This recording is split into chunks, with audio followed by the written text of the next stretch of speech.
যাবে না। হ্যাঁ, হ্যাঁ। অ্যাকচুয়ালি অঞ্জনা আপার স্মৃতি কিন্তু শেষ করা যাবে না।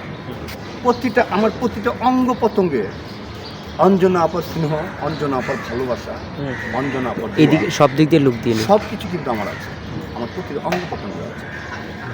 যে এই মহিলার গুণের কথা শেষ করা যাবে না। আর কেসের কথা যেটা বললাম না, যে ছেলেটার কথা বলেছিল, দেখো আমি কিন্তু বুলি ভাই আজিজ রহমান বুলির সাথে অনেক ছবি কাজ করেছি। ছবিগুলো আমি তোমাকে বলে দিই।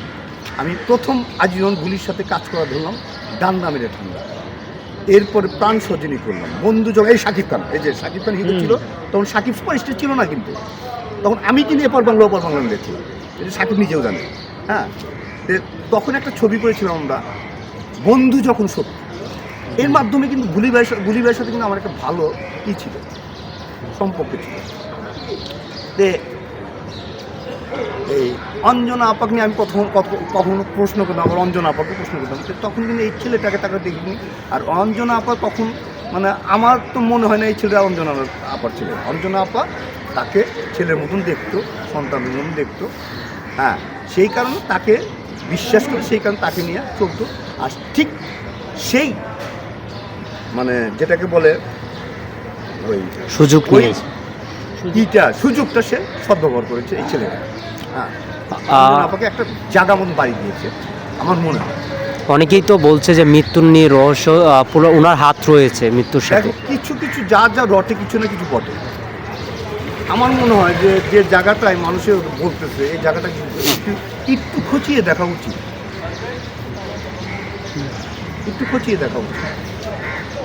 তাহলে সব বুঝে যাবে। আর 3 দিনের সময় দেখেন, তাকে কিন্তু সাহায্য করার জন্য আলমগীর ভাই নাকি 2 লাখ টাকা তার কাছে চেয়েছিল। যখন বললো যে বিকাশে দেন, তখন আলমগীর ভাই বলছে কেন আমি অনেক জায়গাতে, হ্যাঁ, কিন্তু সে না করলো কেন, বিকাশে দিতে বললো।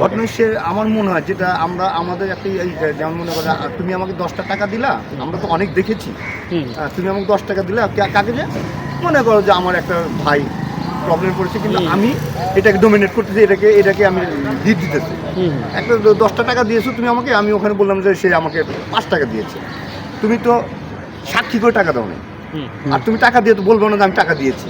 হ্যাঁ, সম্মানের খাতিরে যেভাবে বলবো, তো হয়তো ওই জায়গাটাও দেখা গেল আলমগীর 2 লাখ টাকা দিল, সেখান থেকে 1 লাখ টাকা রেখে দিল, আর 1 লাখ টাকা দিয়ে দিল, এরকম অনেক টাকা এসে এরকমভাবেই করতে পারে। তবে আমার সর্বোপরি মনে হচ্ছে ছেলেটা আমাকে ভালো লাগে না ছেলেটাকে।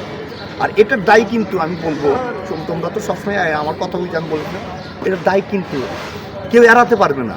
আমার একটাই দুঃখ, এই যে এই ছেলেগুলা, এরা কারা? এরা সুযোগে সব ব্যবহার করে, যে এই যে একটু মিয়েলি ঢঙে চলে, একটু মিয়েলিভাবে কথা বলে, এদেরকে নিয়ে আমাদের নায়িকারা অনেক মনে হয় কি আপোষত পেয়ে গেছে। যেমন মনে করো, আমি একটা করে বলি, বলি, তোমরা কিন্তু তর্ক করো না, আমি একটা দেখো, পরিমণি নিঃসন্দেহে একটা ভালো আর্টিস্ট, ভালো শিল্পী। হ্যাঁ, আজকে বিবাদ বললো কোথায়? ক্লাবে গিয়ে। ও কিন্তু ক্লাবে মারামারি করতে চায় না। ঘটনা ওই যে হিজড়ার ছেলেটা যে তাকে যে বুদ্ধি দিচ্ছে, একজন পরিচালকের বুদ্ধি কিন্তু পরিমণি নেয় না, একজন টেকনিশিয়ানের বুদ্ধি কিন্তু পরিমণি নেয়। ওই হিজড়াতের বুদ্ধি নিয়ে কিন্তু যতটুকু লাইনচ্যুত হয়েছিল, লাঞ্ছিত পরে লাইনচ্যুত, আচ্ছা, চলার পথে লাইনচ্যুত হয়েছিল, সেটা কিন্তু এই হিজড়াদের কারণে। দেন এখানে আসো, এখানে সুহাগ নামে একটি ছেলে, সবাই বলে নৃত্য পরিচালক, সে কেমন করে ন্যাশনাল অ্যাওয়ার্ড পেয়েছে আমি জানি না, আমার নবদর্পণে নাই, এই ধরনের গান ও কখনো